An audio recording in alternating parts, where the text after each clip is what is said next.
Hello, everybody. Welcome to another book live. We are starting a new book, Roswell, No Good Deed. It is a very Michael and Maria centric book, so I'm excited about that. As you know, I'm Christy. I'm joined by Michelle, who's going to be doing our book readings. We may be doing several lives just to be on the safe side because Instagram apparently doesn't like us and likes to kick us off Instagram and boot us without saving the video. So we may have to make sure we save the lives after one or two chapters. So we'll discuss that, and we'll also discuss the charity we're supporting tonight. So hello to everybody. Let me get Michelle in here before I wait everyone. Hello. Happy to see my friend Sophie in here. Chris, Joanna, Jessica, hello. Hi. Hi, Sophie. Hi. No, it's so nice to see Sophie in here on a book live. I'm so happy to see you. Look at my hair. Today I was like, I just washed mine. I'm letting it air dry. I don't even care to blow dry it. That's the kind of mood I'm in today. It's I'm the just day. like, It's today. it's a rainy day. It's been raining here a lot. It's almost like Seattle where you are, and I don't feel like getting out of bed or doing much of anything. So, but I made it. I'm here. I know, I don't either. Oh, love the So for those of you who are new, my name's Michelle. The Roswell Michelle is what it says up there. I don't know what to say. Big Roswell fan for a couple decades. Probably will continue to be a Roswell fan till the end of time. Forever. Roswell forever. It's all Roswell all the time. Yeah. You want to talk about the charity you picked to Yes, support so tonight? we're doing Doctors Without Borders tonight. Doctors Without Borders, I think, is important because it provides medical assistance in areas of armed conflict or where there's an epidemic or where there's natural disasters, and it really provides funding and assistance for malnutrition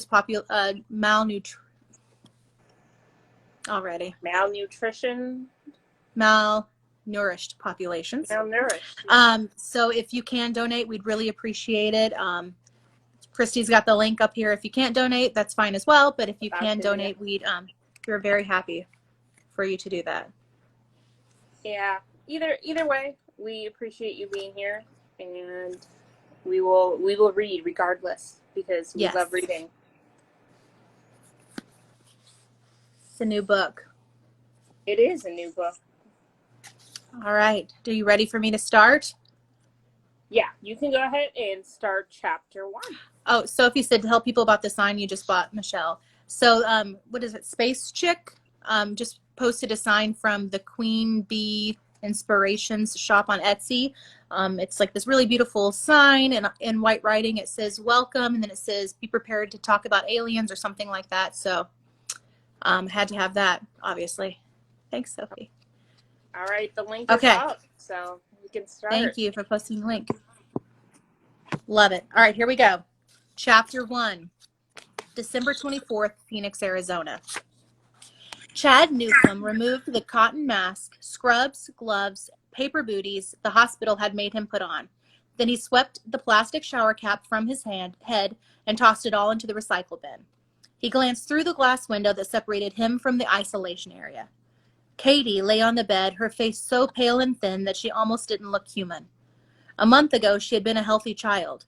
A month ago, she had laughed and played and had asked him questions about Christmas. Do you think Santa will find the new house, Daddy? Do you think I've been a good girl, Daddy? What if Santa thinks I haven't? Do you think Santa will come early this time?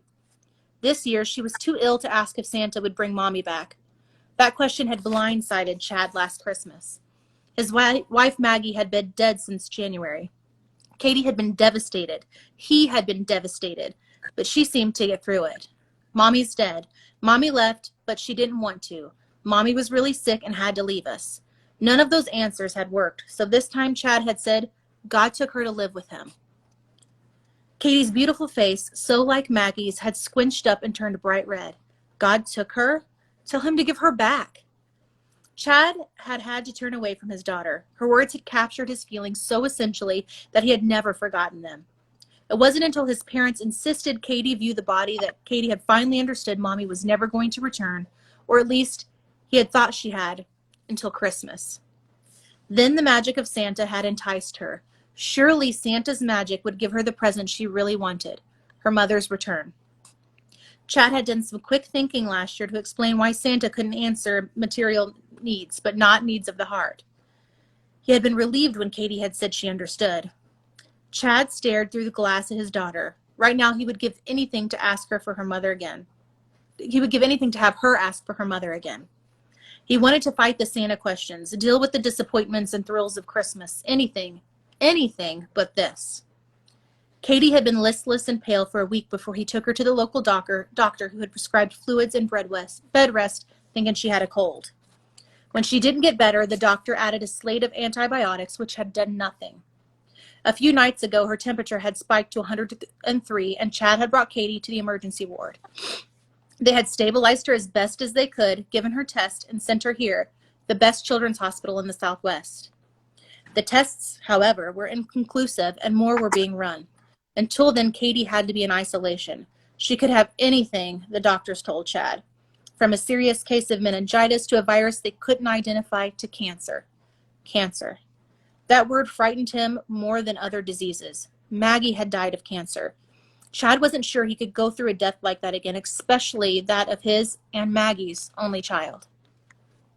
Katie was sleeping now, the deep, exhausted sleep of the very ill. She hadn't heard him leave. If she stayed true to form, she'd sleep like this for quite a while. Chad needed a break, a little food, maybe some coffee, some conversation, someone to share the pain with. His parents were on a year-long cruise, something they had saved their entire lives for, and Maggie had had no family. He was alone, completely alone. Chad slipped out of the hospital's isolation ward. He'd already learned the hospital's rhythms. At this time of the night, a single nurse spent much of her time at the desk, reviewing charts and going on hourly rounds. There were other nurses on duty, of course, but the hospital's corridors were mostly empty, assenting the sense of sickness and disinfectant, the feeling of doom. Children's drawings lined the hallways, giving the place a false air of festivity. Some of the drawings were old, and Chad had made the mistake of asking if all of the drawings were done by children currently in the ward. The nurse who had answered him looked sad. The children were all in the ward, she had said. Sometimes this is all we have to remember them by. He looked away from the drawings as he walked past. Katie was too sick to hold a crayon. If she died before the new year, she would never contribute anything to these walls. He wondered if the nurses would remember her at all. Finally, he saw the bright lights of the nurses' station. Against a nearby wall stood a vending machine where he had already spent too much money. Poinsettias lined the desk, and below the beautiful seasonal plants, someone had strung a row of Christmas lights. Big red bows were pasted to the end of the desk. The decorations only added to his despair. Children couldn't be in the hospital at Christmas. No one should. As he approached the desk, he noticed an LPN standing before it, searching through a chart. He had seen her a number of times before. She was short and blonde and usually very cheerful. At the moment, though, the pediatrics nurse seemed almost lost. Her head was bent, and he noticed drying blood on the edges of her white nursing shoes. Another emergency. This place was full of them. How did the staff maintain their balance from day to day? It had to be easier in the regular wards. Adults at least had tasted life. An intern stood in front of the pediatric oncology. His scrubs were fresh, not even wrinkled. His dark hair had looked wet and combed away from his face. He turned towards Chad. Chad got a sense of fear from the man. Really, he looked more like a teen. He had the long, angular face of a high school-aged boy, a handsome face that promised great character as the boy matured. Surely he was too young to be an intern, but Chad couldn't tell anymore. Since Maggie died, everyone looked young and innocent and untouched by life. Or maybe he just felt old. Chad bought a root beer from the vending machine and went to the windows off to the right. The street below was quiet. Only a few cars remained in the parking lot. 2 squad cars sat in front of the emergency area, their lights flashing. How many times a day did the police come here to bring someone in? Then he heard the stairway door close, and worried voices echo down the corridor. Chad turned. The duty nurse, a pretty woman with dark hair and dark eyes, was talking softly to an overweight police officer. 2 other officers trailed them, looking worried. Chad took a step forward. I don't recognize him, the duty nurse was saying. Her voice was barely above a whisper, but he still caught the words in the night silence. He isn't wearing hospital identification. He said he had checked on the children, but he's hovering around the door like he's waiting for someone. I don't like it. How long has he been there? The cop asked. Chad looked down the hall. The intern was frowning, but he hadn't moved. The boy did look odd. Even Chad had noticed that. Apparently I wasn't at the desk when he arrived. The duty nurse rounded the corner. She was walking so fast the cop was having trouble keeping up. Chad stayed back, standing in the opposite corridor so that he could see what was going on. Why would anyone hover around a door in the middle of the night? Then he went cold. He didn't like the answers he was coming up with. Neither, apparently, had the nurse. The LPN looked up as the duty nurse and the cops surrounded her. If he's a member of the staff, the cop said. He isn't, believe me, she said. If he were, he'd have something to do. The intern moved closer to the door, but didn't take his gaze off the duty nurse and the cops. For a moment, Chad had thought all they were going to do was stare at each other. Then the intern knocked on the door right next to the pediatric oncology sign. 3 knocks, like a signal. That apparently was enough for the cops. They hurried forward. The intern pulled open the door and slipped inside. Chad took a step into the hallway so that he could see even better. The LPN closed her chart and watched. Chad saw a flutter near the window of the oncology door and then darkness. Apparently the intern had covered the window with something. Chad's mouth went dry. Oh no, the LPN whispered. The cops tried the door, but it didn't open. The first cop pressed his considerable weight against it. It still didn't open. It's the police, one of the cops yelled. Come out of there. The frightened duty nurse didn't even shush him, despite the need for quiet on this ward. It's the police. Chad moved closer. A few of the children in nearby rooms woke up and began to cry out. The LPN went down the corridor, closing doors, her soothing voice mixing with the cops' angry tones. 2 of the cops were throwing themselves against the door now in a concerted effort to force it open. Why in the hell did someone put a lock on this door? The remaining cop asked the duty nurse. There is no lock, she said. Then this guy is amazingly strong, the cop said, or he's found a way to block it. One of the other cops said, gasping between words as he continued to throw himself against the door. Is there another way in? The heavyset cop asked the duty nurse. No, there was a threat of panic in her voice. Chad clenched his fists. He hated to feel helpless. He'd been feeling helpless way too much lately. They were on a low floor. Why didn't someone go outside and enter through the window? The cops continued their efforts.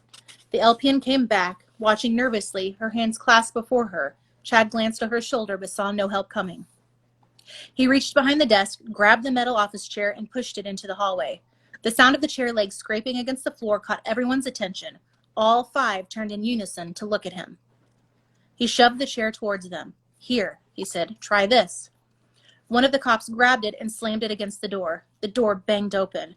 The main cop and the duty nurse hurried inside, followed by the other 3. Voices filtered into the hallway. Children's voices. Patty cake, powder cake, baker's man. Bake me a cake as fast as you can.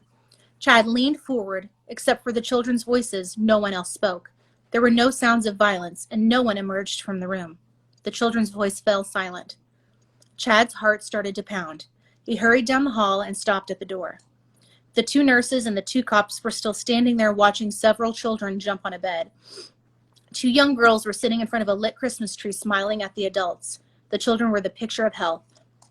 The heavy-set cop stood near an open window, peering outside. The breeze coming through it was icy cold. What happened? Chad asked. It's a miracle, the LPN had said in a stunned voice. She stared at the children. Chad frowned. All of those children were dying, the duty nurse said slowly. Are you sure they're still not? He asked. No more than the rest of us, said the LPN, smiling, a smile breaking over her face. How can you tell? Don't you have to run tests? Mr. Newcomb, the LPN said, turning to him, none of those children had enough strength to get out of bed half an hour ago. I wasn't sure if some of them would make it through the night. He giggled at the 2 boys jumping on the bed, laughing and giggling like normal children. What do you think happened? Chad asked one of the cops. I have no idea, the cop said. Angels, said a little girl near the Christmas tree. Angels came and they healed me. She lifted her shirt. A silver handprint covered her small stomach. Everyone gasped. The duty nurse hurried towards her, touching the spot. Does it hurt? The little girl giggled. No. The other children lifted their shirts, revealing similar handprints. They were smiling. It's a miracle, the LPN said. Chad was shaking. A Christmas miracle? Could it be possible? He felt for the first time in days, maybe even years, a bit of hope thread through him. Then he turned and ran down the corridor, past the nurse's station and towards the isolation ward. He could hear his own breathing, ragged and hopeful and frightened all at the same time. He was saying Katie's name softly as he pushed the isolation ward door open and looked through the small window. She was still asleep. Her little face wasn't pale anymore. Instead, it was sickly white-green. He knew with a father's instinct that she was no better. In fact, in the short time he had been gone, she had gotten worse. That's not fair, he said brokenly to a God he wasn't sure was listening. If you're going to heal all the children, why not Katie? Why not my Katie? Chad looked through the other windows, his hands clenched at his sides. He saw other sleeping, restless, horribly ill children. No one had saved them either. If angels had come down from the heavens to heal children, they would have healed all the children, not just a select few. That intern had looked real. He had been frightened, Chad thought. He had knocked 3 times, a signal that meant he and someone else had been afraid of being caught. They had escaped, not by vanishing, but going through a window. They were human, and they used some kind of experimental cure on children on Christmas Eve, a cure that left a silver handprint on smooth, young skin. The cure had to work on all sorts of diseases. Cancer wasn't one thing, it was many things. And just because the children had all been in the pediatric oncology didn't mean they didn't have the same kind of cancer. Many of the children had been sicker than Katie, and they had been cured. Chad grabbed his coat from the chair he had left it on, knocking the book he'd been trying to read earlier to the floor. He slipped the coat on and hurried outside, hoping he could catch what was left of that miracle, for Katie as well as for himself. Chad. I think we should risk it for chapter 2 and then save it after that. Chapter 2 is really long. It's 15 pages. Oh, geez. Okay. So we'll save this live then, just to be safe, on the safe side. And I'm not charging my phone on the charger stand because I think it overheated the phone and made the live stop last time. But just in case, we'll save this one and we're going to restart on chapter 2 in another separate live. And sounds good. I'll be back in like 2 minutes.